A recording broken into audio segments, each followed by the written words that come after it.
iPhone 16 versus iPhone 11 speed test 6 years later. That video is coming up right now. Let's go.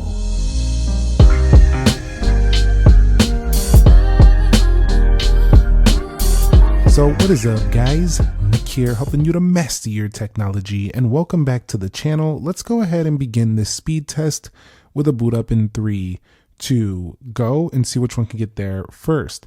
Now, you might be wondering, how's the battery on your iPhone 11? It is 6 years old, just about here, and it's at 100% capacity, because when I was using this for the first few years, I didn't use it as my main phone only. I used it off and on, and I kept it charged through the years and updated, so it actually has 100% capacity. You can see the iPhone 16 rocketing to the win here on the boot up, and we're still waiting for the iPhone 11. Both of these are on the latest 18.5 software, and you can see you could probably turn the iPhone 16 off and then restart it again, and it would probably still beat the iPhone 11 to turn on. So a 6-year-old iPhone definitely can take quite a bit of time to get started. So if you did want to go do the upgrade, your phone's going to turn on much faster. Need a reboot? It's going to reboot much faster. And look at the size of those cameras. Wow, do those iPhone 11. And when these 11 cameras came out, they were some of the best, the 11 series, but look how tiny they look at this current time. So I just want to show that we are on 18.5 here for the left, and then we're on 18.5 here for the right. Now, both of these phones do have Face ID, so we'll go ahead and just unlock them. You can see one is going to be housed in the notch, one is going to be in the dynamic island, but generally the way you unlock these phones is exactly the same. You can see even swiping into the phones, you're not going to see any substantial difference, because as I swipe in, they both have 60 hertz, so the animation speed looks about the same. So generally just navigating across the base home screens, the core experience is basically the same. However, it's going to change quite a bit as we get into the app test. So let's get it rocking. All right, so here we are at the app test. Everything is closed out for both of these phones, as you can see right there. We'll start with calendar. And the iPhone 16 did launch that first, even though it's just your basic calendar. As we swipe through, both of them will do a fine job. You can definitely see that the blacks look pretty gray on the LCD panel for the iPhone 11. That's pretty noticeable. Swiping out, you can see it's basically the same animation. We'll go into clock. And yes, even a basic app launches a little bit faster here on the iPhone 16, but not enough to change any of the experience. We'll go to calculator. That was also faster on the 16, but you still get the math notes on both of them, which is pretty neat. In addition, you also get the scientific calculator on both, and you get history on both. Finally, for iPhone, let's go ahead and swipe up out of there. We'll go into Instagram on both phones, and now we're getting into third party. And as you've seen, we did have the iPhone 16 launching much faster there. So definitely I will say that the iPhone 16 on third-party apps feels way faster. So if you thought, oh, I'm just going to keep my 11, it's going to keep running like a new phone because I got the latest 18.5, you'd probably be wrong there. Let's go ahead now and hit YouTube. And you can see YouTube was first there, I think on the right, but that's only because they were loading the content. Let's hit trending here. And now that was faster on the left, as expected. Once you're in the application, it looks like the iPhone 11 can hold up okay. And as we swipe over to the right, it's holding up fine. So let's go ahead and swipe over and over again. And as we scroll through, everything looking pretty good once you're in there. Let's go ahead now and go to App Store on both. And that was significantly faster for the iPhone 16 and significantly faster again. Now, it might seem like nothing, but you've seen that little choppiness there on the 11.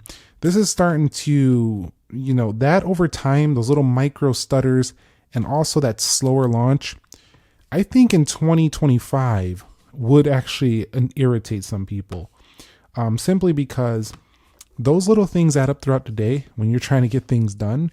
They do. I mean, it's not about just impatience, it's that they can start to add up to, like, it just feels slow. and you don't want your phone to feel slow. It doesn't need to be the fastest phone ever, but yeah, I feel like if you still have held on this long, you're probably holding on because you want the IPS display, but you probably would substantially notice the upgrade in speed, even though it's still a 60 hertz panel. Let's go over here to categories, and we'll go over here to sale, and we'll go ahead and pull this up, and you'll see once you're in there, no big issue. Let's go to tickets and events.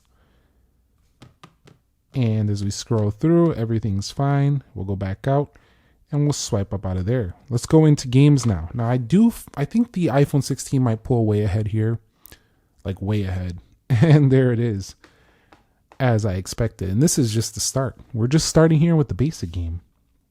And loading up there, significantly slower on the right. We'll go to Subway Surfers. And the 16, done. Now, by the time I get in there, I could actually swipe out, and then comes the 11. Now, that's not really life-changing. I mean, these are just basic games right here, this row right here.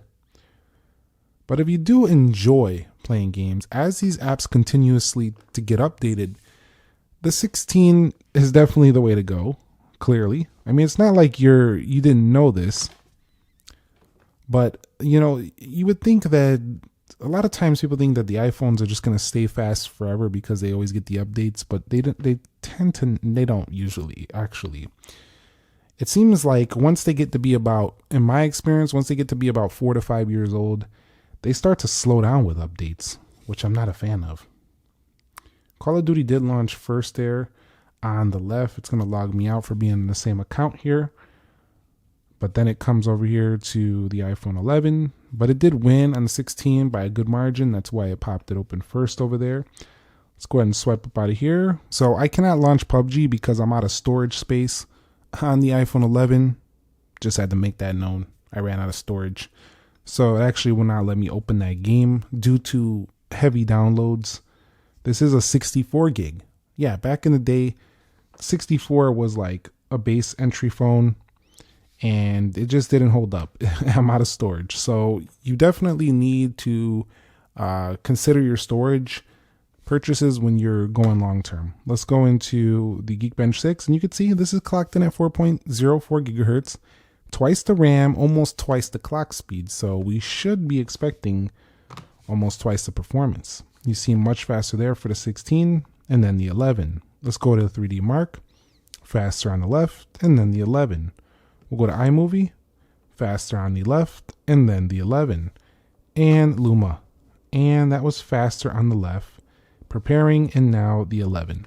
So, as expected, the 11 has lost, but it lost way more substantially when we got into the games. It did feel like the 16 was way, way faster. So, you would think, you know, that, oh, it's just another 60 hertz iPhone. It's not going to feel any different than the phone I already have.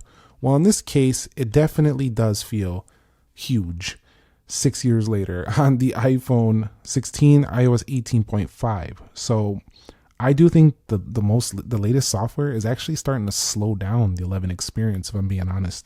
All right, so let's go ahead and launch these applications here. We're going to go through each and just see how the iPhone 16 does. The 16, the base model here, was a sleeper phone because, you know, people think the base model is not great, but it actually was pretty good because they're going with the A18 chip and they're giving you 8 gigabytes of RAM. So the only con with this really was the 60 hertz, and you've seen that was very nice. But I do remember the 11 performing just like that back when this phone came out. So the 11 has really held its own. And one thing that still impresses me about the 11 is, even though it looks really old, it was the last LCD iPhone.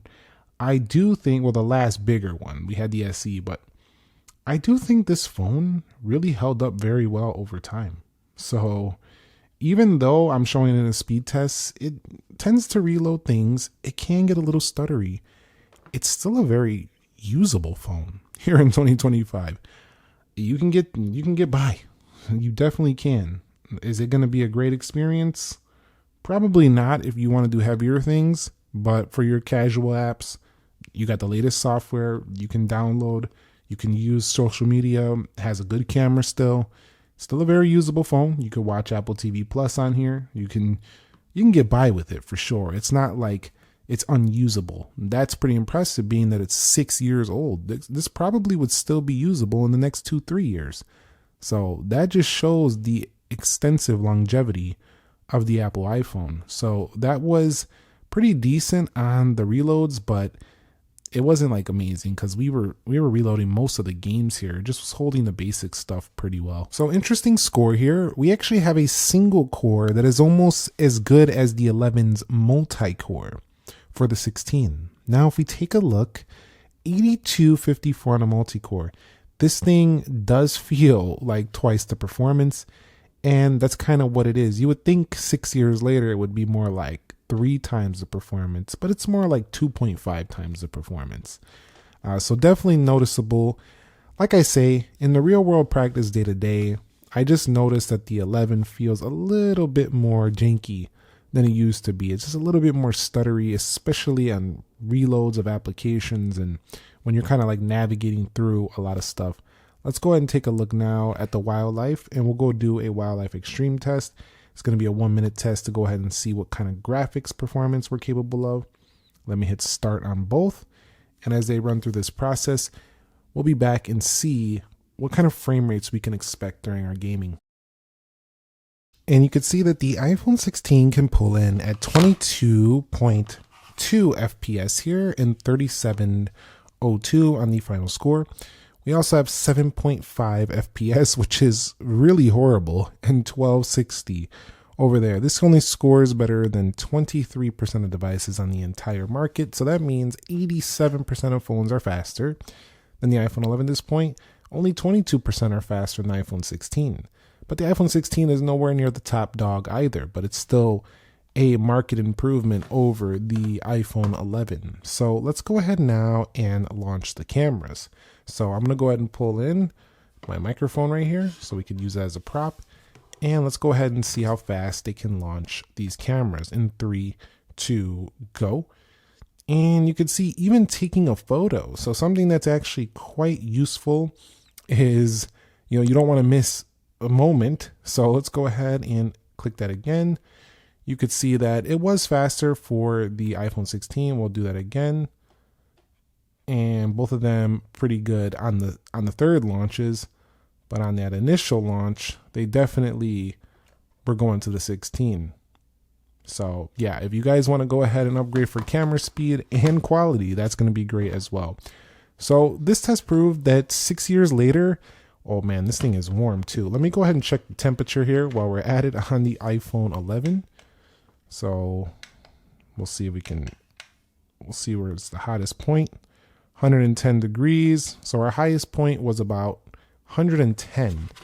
Now I don't even feel much on the iPhone 16. You could see more than 12 degrees less warm under the same load. So definitely, and its hottest point was 99.3. So it was a little bit toasty, but this thing was really hot. So like 111 degrees. This was way warmer to the touch. So if you want better cooling as well, the iPhone 16 is the way to go. So 6 years later, the 11, it's on its way out. I don't know how many more videos I'm going to make on it. If it gets iOS 19, I'm going to cover it, see how it runs, but it's not looking pretty.